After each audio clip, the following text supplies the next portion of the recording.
Olá pessoal, boa noite, tudo bem com vocês? Como vocês estão? Vamos esperar o pessoal entrar aqui. A ideia hoje é primeiro, antes de tudo, parabenizar a todos os advogados, todos os colegas de profissão, todos os estudantes de direito. Hoje é um dia muito especial, Hoje é um dia de comemorar. E hoje, na verdade, eu vou bater um papo com vocês de como foi a minha experiência na prova da OAB. Aline, boa noite Denise, boa noite Ulisses. Aí eu quero conversar um pouquinho com vocês, só compartilhar como que foi a minha experiência, tá bom? Um bate-papo bem leve, aí se vocês tiverem alguma dúvida, o que eu puder ajudar vocês também, mandem direct, mandem comentários que a gente tá aqui pra isso, tá bom? Esperar o pessoal entrar um pouquinho. A gente acabou decidindo de fazer isso de última hora, acabamos nem divulgando tanto assim, mas a gente vai deixar gravado e acho que qualquer compartilhamento de informação, de experiência é válido para quem tá passando por isso ou para quem ainda vai passar. Bom, pessoal, eu sou formada já faz algum tempinho, O tema hoje aqui vai ser meio que aberto, mas na verdade é mais para contar a minha experiência na prova da OAB. Eu sou formada já faz algum tempinho, conforme a gente for conversando, vocês vão acabar descobrindo quanto tempo isso, aconteceu. E a minha experiência sobre a prova da OAB, vamos começar. Eu entrei na faculdade muito cedo, com 17 anos, e fui cursando, estagiei. E chegando ao final da faculdade, eu comecei a fazer um cursinho preparatório. E eu estudava, trabalhava de manhã, estudava à noite, fazia cursinho preparatório aos sábados, para a OAB. Isso no último semestre da faculdade. Aí, as coisas foram fluindo, e chegou a prova. Não passei na primeira fase, no meu primeiro exame não passei. Veio o exame seguinte, prestei novamente, não passei. Estamos falando de 2 exames já. Veio o terceiro exame, prestei novamente com incentivo da minha família, do meu pai também me apoiando bastante nesse sentido. Inclusive ele tá aqui, boa noite, pai. E vem a sensação de frustração, Ele falou, não, filha, não desiste. Todos os meus amigos, colegas de faculdade também, não desiste. Minha mãe, meus irmãos, tudo bem, prestei a terceira prova. A gente tá falando de primeira fase ainda, tá, pessoal? Não passei na primeira fase da terceira prova também. Aí começou a me dar um desespero mesmo, E a sensação de impotência, enfim. Aí eu falei assim, vou dar uma pausa, não vou prestar o próximo exame, vou pelo menos pular 1 ou 2 exames para dar uma sossegada aí na emoção e tentar focar mais. Aí nesse período, só para compartilhar com vocês, eu também, todas as inscrições que eu fiz, eu estava fazendo como opcional de segunda fase direito penal. Escolhendo direito penal. Não tinha contato algum com direito penal à época, além do que a gente já tinha feito na faculdade. E a minha prática era no direito administrativo, porque eu trabalhava à época numa editora com a revista de direito administrativo. E a Marina, minha amiga de faculdade, de vida, aí chegou, ela compartilha muito disso comigo, ela sabe essa nossa experiência muito, muito junta, Então, eu não tinha nenhuma experiência em penal, mas sempre fiz as inscrições em direito penal. Aí eu falei assim, gente, não é possível. Eu não vou ter muito tempo para estudar o direito material entre a primeira e a segunda fase. Como que eu posso fazer isso, Mas vamos ver. Veio a quarta prova, que foi quando eu fiz a inscrição. E nessa quarta prova foi quando abriram as demais opções de matérias. Que daí veio direito administrativo, direito constitucional e as outras matérias. Porque antigamente eram só 4 opções. Ou você tinha direito penal, direito civil, direito tributário e direito do trabalho. E sempre eu fazendo inscrição em direito penal. Aí veio direito administrativo. Gente, foi uma bênção. As coisas realmente não acontecem por acaso na nossa vida, né? Eu tava há anos trabalhando com direito administrativo e aí eu falei, gente, não tem como escolher outra matéria. Já faz algum tempo que eu me formei, já estou distante do direito penal. Eu tenho que fazer inscrição focada na matéria que eu tenho mais afinidade, que no caso era o direito administrativo, e graças ao bom Deus, né, a OAB abriu essas opções de matéria também. Então, fiz a minha inscrição e estudei, foquei na prova. Neste caso, neste último exame que eu prestei, pessoal, eu não fiz nenhum tipo de cursinho para a primeira fase, porque eu estava realmente esgotada. Eu já tinha material suficiente, né? Acho que, eu até brinco que se pudesse colocar cursinho de primeira fase no currículo, o meu currículo ia estar cheio disso. Não sei se vocês compartilham da mesma experiência que eu, né? Mas realmente foram bastante, né? Foram muitos, né, cursinhos nesse sentido. Falei, não, eu já tenho bagagem, na verdade, nem bagagem, mas estudo, né? Mais material de estudo eu tenho, é só me organizar, sentar e estudar. Então, estudei para a primeira fase por conta própria, depois já de todos os materiais. Os meus cachorros aqui, pessoal. Então, eu comecei a focar e eu lembro de um professor de cursinho que me falou assim, pessoal, quando vocês não têm muito tempo, na verdade, de estudo, ou não tem muito o norte, né, porque trabalha, toda a rotina, enfim. Gente, então, foca nas matérias principais. Bom, estatuto, né, que realmente é uma coisa que todo mundo tem que ler e focar, porque eles dizem que são pontos garantidos, né? As matérias civil, penal, processo penal, as matérias principais você foca para estudar. Você não vai conseguir estudar realmente tudo se você já não está nesse ritmo de estudo, como era o meu caso. Então, foca nas principais matérias. Foquei nas principais matérias, consegui minha aprovação para a segunda fase.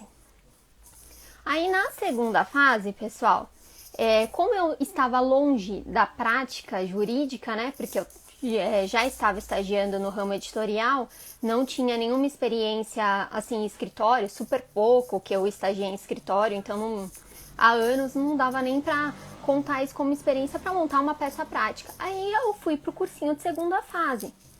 Na época eu fiz no Damásio, que era um dos poucos que tinham opção de administrativo, porque como era o primeiro exame que veio essas matérias novas, nem todos os cursinhos tinham essas matérias disponíveis. Meu pai tá aqui de testemunha aqui também, o quanto foi difícil da gente conseguir até uma matrícula e negociar no trabalho, questão de horário, porque não tinha, né, muitas opções, mas graças a Deus deu tudo certo. Aí fiz o cursinho, né, no Damásio, foi muito importante o cursinho, para me dar um norte mesmo. E uma dica, assim, pessoal, assim, eu não sou ninguém nesse sentido, sabe? Eu não sou coaching. Eu quero só compartilhar um bate-papo bem leve, exatamente pelo dia, né? Que acho que muita gente deve estar passando por isso. E realmente esse ano é um ano atípico, né? Quem prestou a primeira fase está aguardando aí para uma segunda fase agora em outubro. Então é realmente só para compartilhar com vocês que a gente é humano, né? Tipo, todo mundo tá junto nessa. E aí, pessoal, eu fui para esse cursinho e comecei a estudar, né, do zero, assim, a questão prática. E uma dica, como eu tava falando que eu falo, é que se você tem afinidade com uma matéria, faça a opção de segunda fase pela matéria que você tenha afinidade, ou que você tenha contato no seu dia a dia de trabalho. Por que eu falo isso? O tempo entre a primeira e a segunda fase é muito curto para você focar em direito material. Você foca em alguns pontos, mas você foca principalmente na elaboração de peças, né? Afinal, é o tempo que você tem para praticar isso, né? Então, é importante que você tenha uma base legal de teoria mesmo, né? Por isso que é importante você escolher uma matéria que tenha afinidade. Isso foi muito importante escolher o direito administrativo por estar trabalhando na época com isso. E me ajudou muito na base, né? Então eu falo, pessoal, não sigam essas questões de falar, essa matéria tem poucas peças para estudar, tem poucos recursos, tem poucas ações, então eu não vou eu vou escolher essa matéria, por mais que eu goste de direito civil, um exemplo aqui, por mais que eu goste de direito civil, eu vou escolher essa matéria porque tem pouco recurso no edital. Não. O problema não é só ter ou não um pouco ou muito recurso no edital. O problema é que você não vai ter tempo de estudar, o tempo suficiente de estudar todo o direito e material envolvido nisso. Então não caia nessa questão, tá? Pessoal, escolha por afinidade, escolha também... se você trabalha com isso, né? Você já tem um contato com o direito material referida à matéria no dia a dia. Então, é importante você escolher matéria que você tenha afinidade, que você tenha contato. Não vá nas questões assim, escolha porque tem pouco ou muito recurso, né? Não vá nesse sentido. E aí, pessoal, eu fiz a minha segunda fase e saí da prova completamente blindada. Assim, não vou ficar na porta, não vou ficar escutando ninguém. Se alguém fez a mesma peça que eu, se alguém não fez a mesma peça que eu, não quero escutar. Aí, beleza, passei, fui esperando o tempo do resultado, né? Na verdade, eles liberam o espelho de prova antes para você dar uma conferida. Aí abriu o espelho de prova. Eu não passei, né? Eu não cheguei a atingir a média necessária à época para ser aprovada. Aí eu falei, gente, não é possível, de novo, esse fantasma, né? Aí eu falei, conversei com meu pai também, conversei com o professor no cursinho, os colegas. Aí tava dando problema no site para baixar a nossa prova, porque eles digitalizam a sua prova. Para você ter base para futuros recursos, né? Ou se você, para verificar mesmo se tem cabimento, alguma coisa nesse sentido, para você reverter sua nota. E eu não tava conseguindo acessar. Tava dando erro no site, eu não conseguia acessar para ver se realmente eu tinha condições de fazer um recurso ou não. Aí eu desisti, né? Só que o meu pai chegou a ficar tentando e ele chegou acho que era de madrugada, alguma coisa nesse sentido, chegou a me mandar um e-mail, uma mensagem falando assim, filha, tem chance de recurso, não desiste, amanhã a gente conversa, vamos elaborar um recurso. E olha, pessoal, isso é muito importante. Fiquem bem atentos também na segunda fase ao tipo de correção que é feita, tá? Porque são seres humanos e nós somos humanos, a gente está suscetível a erro. Então, muita coisa pode acontecer nesse sentido, tá? Na minha prova, o examinador à época não deu pontuação no endereçamento, que o endereçamento estava correto, e uma das questões ela não estava 100% correta, mas tinha os tópicos, né? Que eles vão desmembrando por tópicos. E tinha como dar alguma pontuação naquela questão. Porque eu tinha deixado a fundamentação legal, eu tinha respondido algum dos questionamentos lá propostos. Não 100%, mas tinha. E com isso eu iria atingir a minha nota. Eu falei, gente, não é possível, vamos tentar. Isso com incentivo do meu pai, principalmente, da minha família. Aí elaborei o recurso com a ajuda do meu pai e no dia seguinte fui ao cursinho para validar com o professor também, se tinha cabimento, as questões que a gente estava propondo. Eu validei com o professor e subi no site, porque é tudo eletrônico agora, né? Bem mais fácil que antigamente tinha que protocolar, né? Agora vai tudo pelo site. A Aline tá comentando aqui, é verdade, se tivesse sustentação oral. E de pensar na época que tinha sustentação oral, meu Deus, pessoal, não sei como seria também. Aí, fiz o recurso. Marília, boa noite. Fiz o recurso e tinha, acho que mais uma semana, mais ou menos assim, para eles elaborarem a lista final, porque até tudo ser analisado, né? Tem todas as questões a serem propostas e analisadas nesse sentido, demora um pouco para sair a lista definitiva. E eu falei, vou esperar. Nisso, eu estava no meu trabalho, uma colega minha de trabalho, a Ana Paula, ela veio até a minha baia e falou, você passou na prova? Eu falei, não passei ainda não saiu a lista, tá para sair amanhã. Falei, não, liberaram antes, a minha cunhada viu seu nome lá e você passou. Eu falei, gente, mentira. Aí fui ver, realmente tinha passado. E essa prova, além de tudo, além de trazer a aprovação, né, que trouxe assim pra mim, trouxe também voltou o meu contato à minha colega de escola, a Núbia, que a gente se encontrou na sala de aula, né, lá da prova, e também a gente descobriu que a gente tinha a Ana Paula em comum. A Ana Paula trabalhava comigo e eu não fazia nem ideia que ela era a cunhada da Núbia. Então, o mundo é tão pequeno e as coisas acabaram se encontrando nesse sentido para poder, tipo, estar todo mundo junto de novo, assim, né? Ter o contato de novo. E assim, pessoal, foi um peso que eu tirei das minhas costas.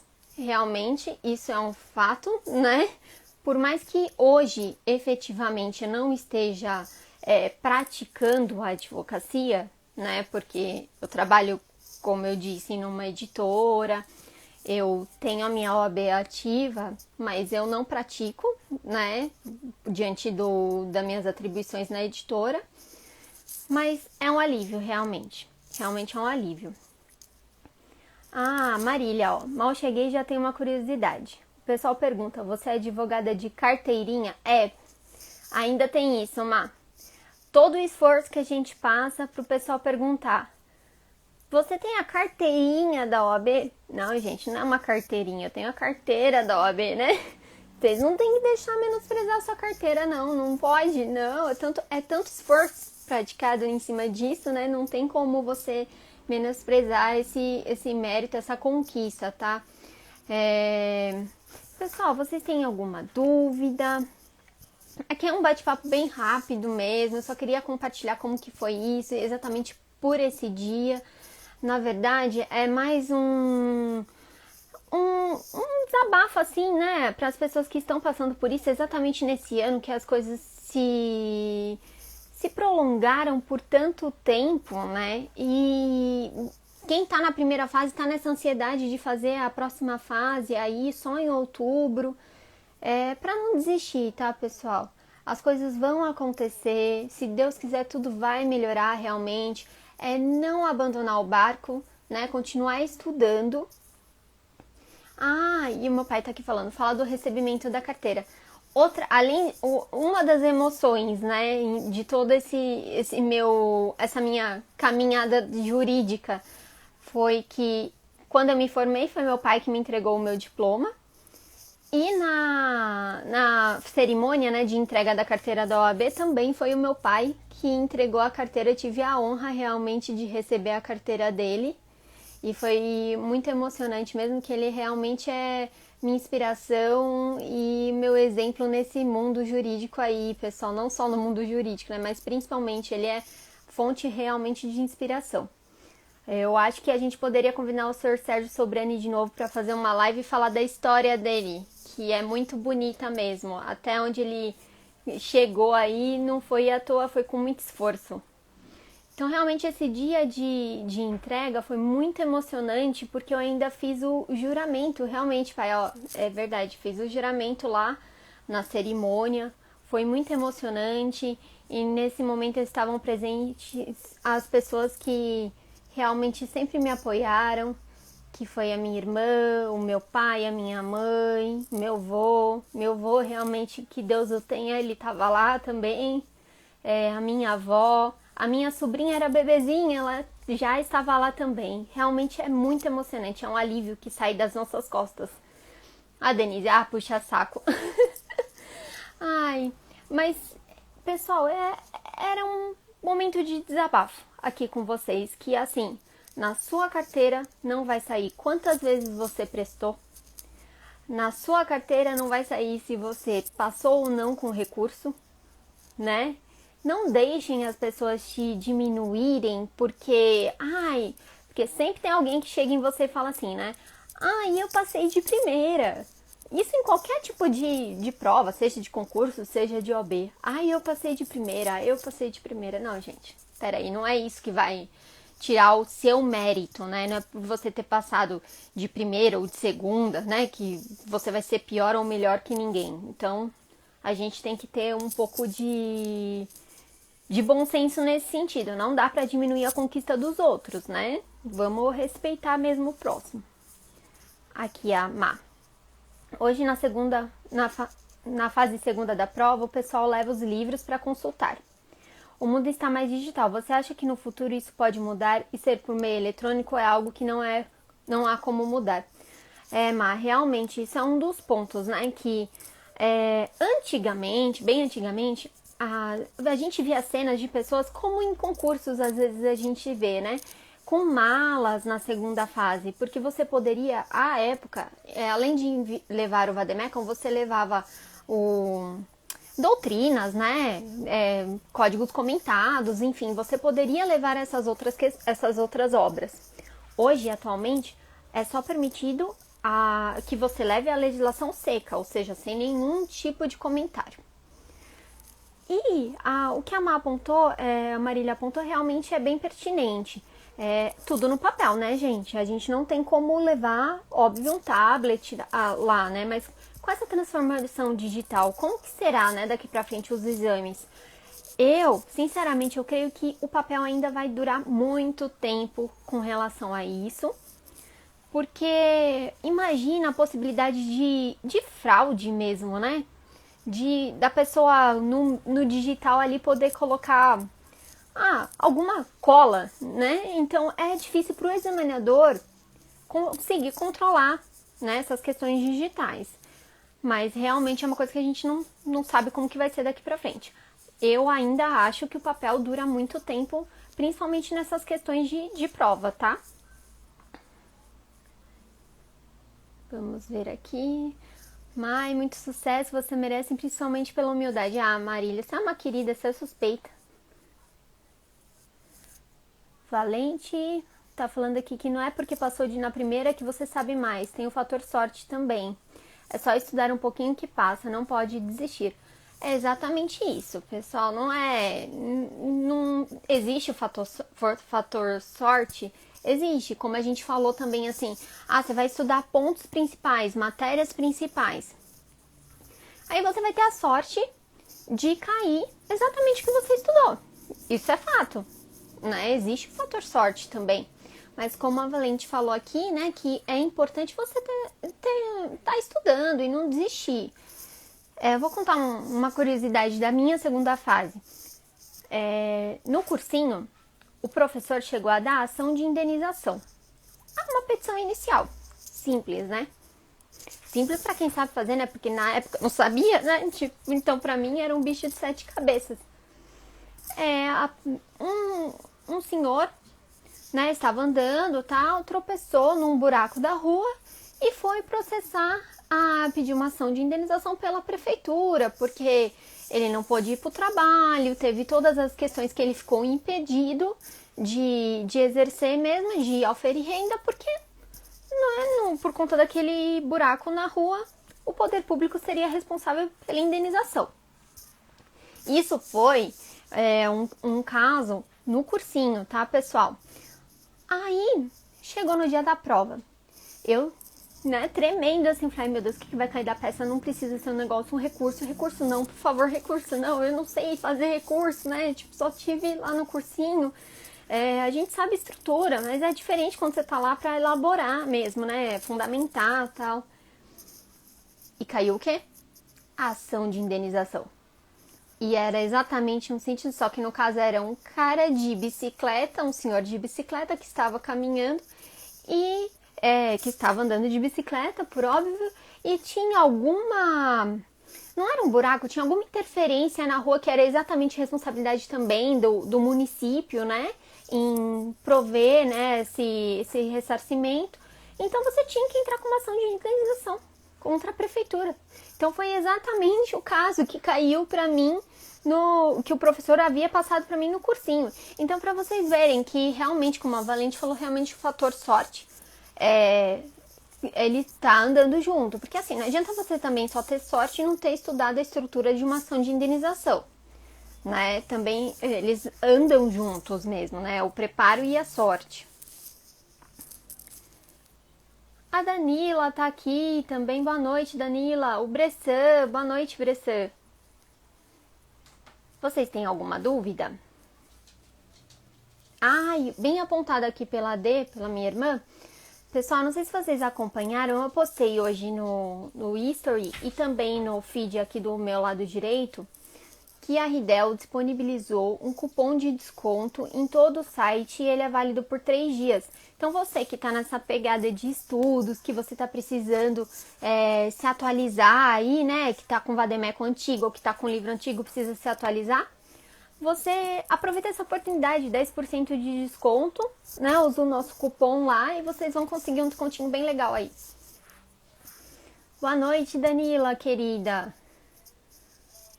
A Marília, muitos estudantes dizem que penal é mais fácil. Você concorda?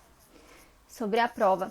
Então, Má, isso cai naquilo que a gente estava falando de escolher o que é mais fácil. Né? Mais fácil não, desculpa. Penal eu não acho que é fácil, tá?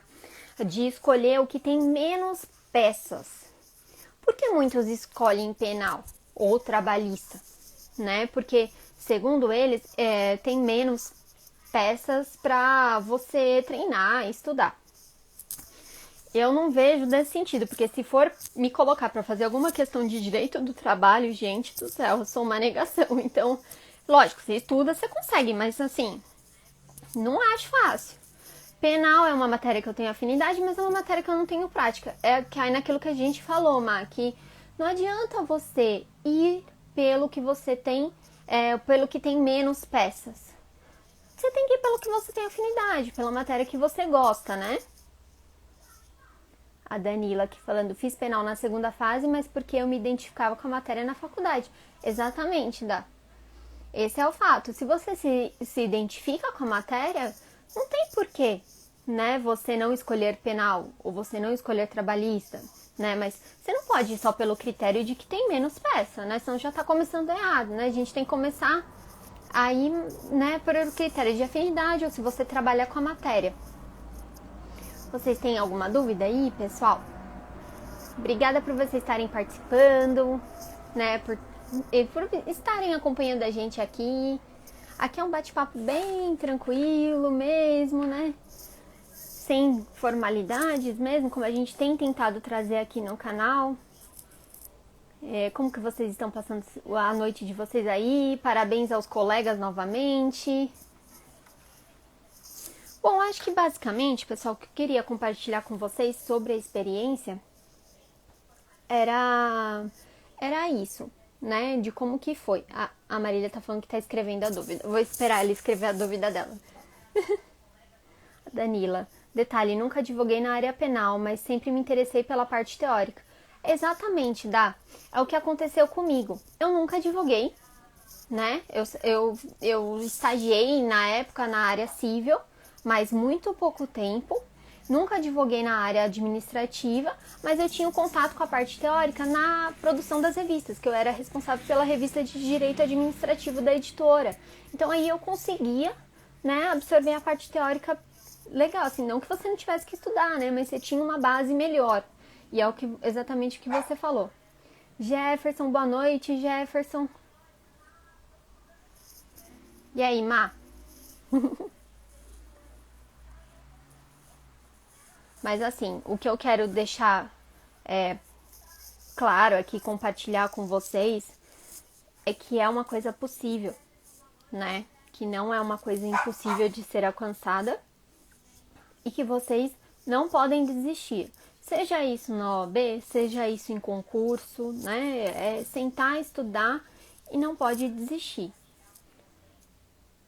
A Marília falando aqui, como você enxerga a possibilidade de um dia não existir mais a prova da OAB? Se isso acontecesse, o que o direito perde com isso? Gente, é bem polêmico mesmo isso, viu? Eu realmente, eu fico bem na dúvida, né, do que pensar. Não acho que a prova tem que acabar, tá?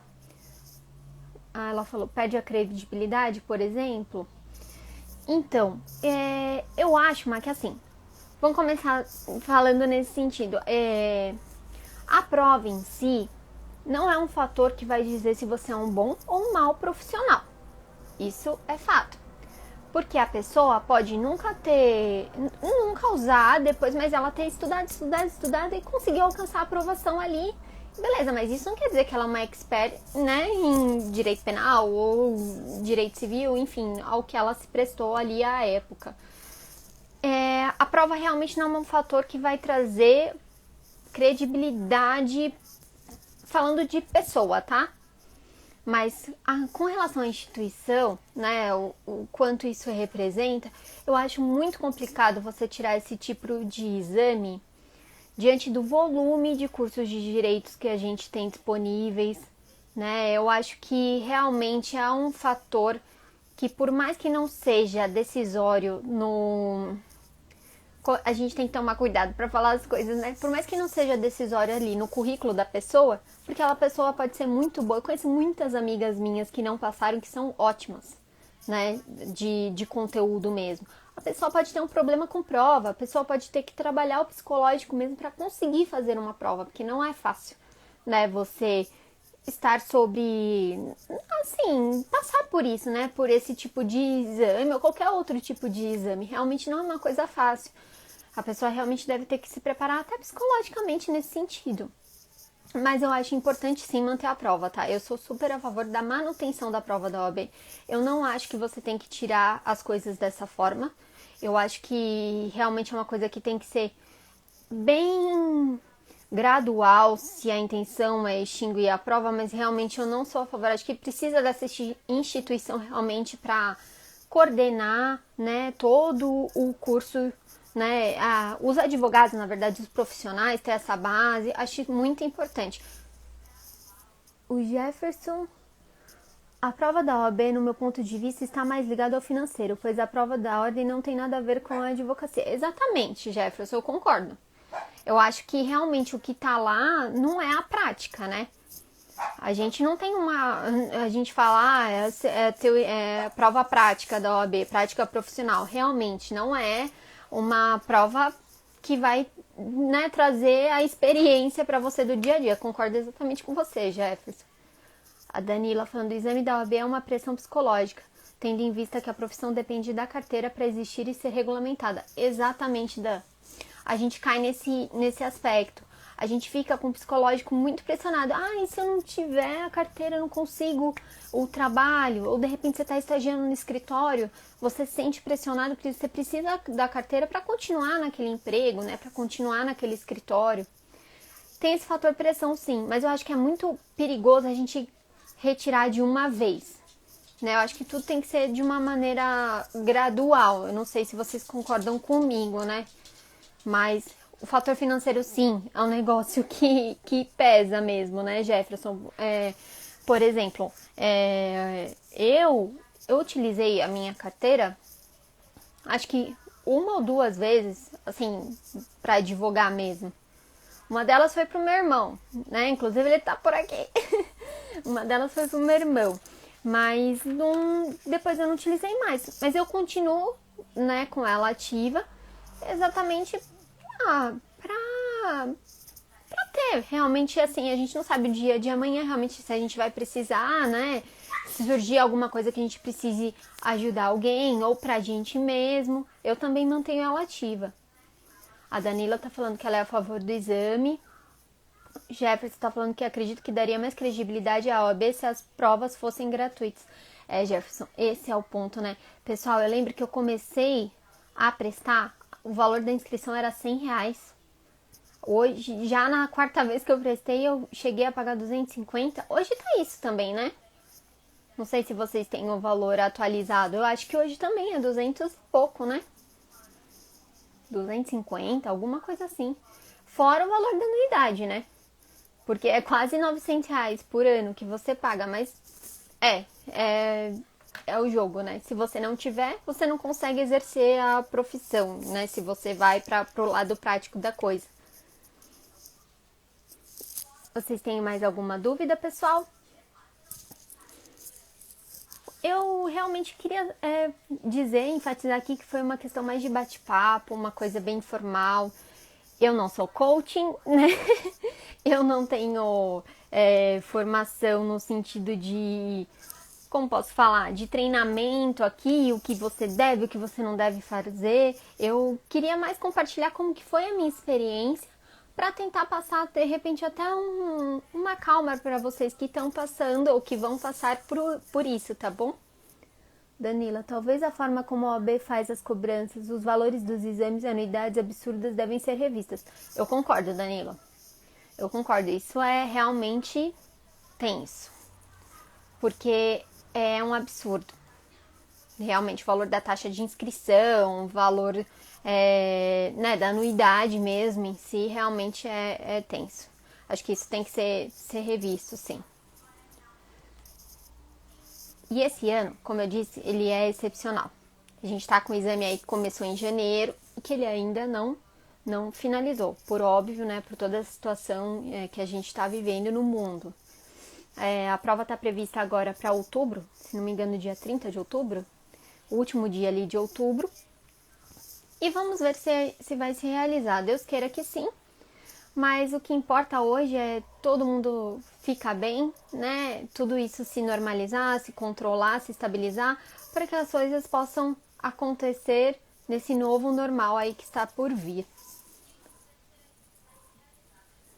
A Marina, oi amiga, falando qual a sua opinião das audiências virtuais? Mas realmente, né? Você que tá aí na lida, no dia a dia, na prática, como que você tá vendo isso? Eu queria saber de você mesmo isso. Eu acho que foi um avanço, né? Importante, mas também foi muito rápido, né? Acho que as pessoas, para se estruturarem para isso, ninguém tava prevendo uma pandemia, ninguém tava prevendo que isso fosse acontecer dessa maneira, né? Então acho que foi meio que empurrado, né?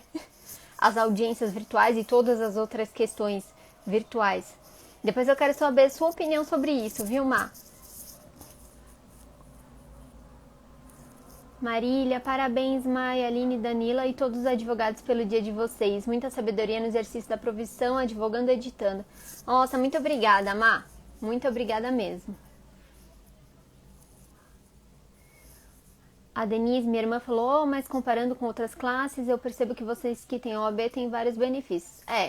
Uma das coisas que a OAB acaba trazendo são os benefícios, né? Como a CASP, na verdade, em si, falando aqui de São Paulo, tem a questão de desconto nos remédios, em livrarias e todas as outras parcerias com vários artigos eletrônicos, né? Com sites de lojas virtuais, enfim, tem muito desconto nesse sentido, assim. Isso realmente é uma coisa que a OAB tem trabalhado e também tem muitos eventos, né, pessoal? A gente tem que fazer o outro lado aqui no sentido de falar que a OAB proporciona N eventos e aproveitando aqui a Má falando de audiências virtuais, com essa pandemia, com essa quarentena, a OAB está proporcionando diversos congressos, né, diversas palestras, aí super fácil acesso aos advogados, aos estudantes. Então é importante ressaltar isso sim. Ai, meu pai aqui, parabéns, filha, sempre em frente com persistência. Isso aí, pai, aprendi muito com você nesse sentido, viu? Ô, Má, depois eu quero que... Marina, depois eu quero que você me fale o que você acha das audiências virtuais. Tá? Eu acho que é um avanço necessário, mas também tem a questão das pessoas que não têm condições, né, o que não tem esse acesso, né, que não tem acesso à internet, que não tem toda a parafernália aí que é necessário para participar de uma audiência dessa, né, ou de qualquer outro procedimento virtual. Realmente é complicado, mas necessário nesse momento, né? Pessoal, então, desejo a todos uma ótima noite, a todos os advogados, estudantes, que vocês tenham também, que vocês tenham, né, um dia lindo aí, que espero que vocês tenham comemorado na medida que a gente possa comemorar, né, nesse sentido. Se Deus quiser, tudo isso vai passar. Ah, Danila falando, eu concordo com as audiências iniciais virtuais, apenas as iniciais. É verdade, adorei a Marina falando, ai, sua querida, saudade de você. Danila, meia live, ai, obrigada. A gente foi uma coisa bem informal, até peço desculpas também. Mas foi de coração aqui que eu quis compartilhar minha experiência com vocês. E deixem nos comentários aí se vocês desejam algum bate-papo mais também informal nesse sentido também, tá bom? Você que é maravilhosa, boa noite, Marília também, boa noite, Danila. Obrigada, meninas, por vocês me acompanharem, meninos também, pela força. Obrigada por tudo. Desejo sorte a todos vocês nessa caminhada. Não desistam mesmo, tá bom? Vai passar tudo isso. Continuem nos estudos, não larguem os estudos, porque vai chegar a hora da prova, tá bom? Boa noite, pessoal. Fiquem com Deus e que dê tudo certo para todos nós. tá bom? Tchau, tchau. Um feliz dia do advogado e do estudante para todos.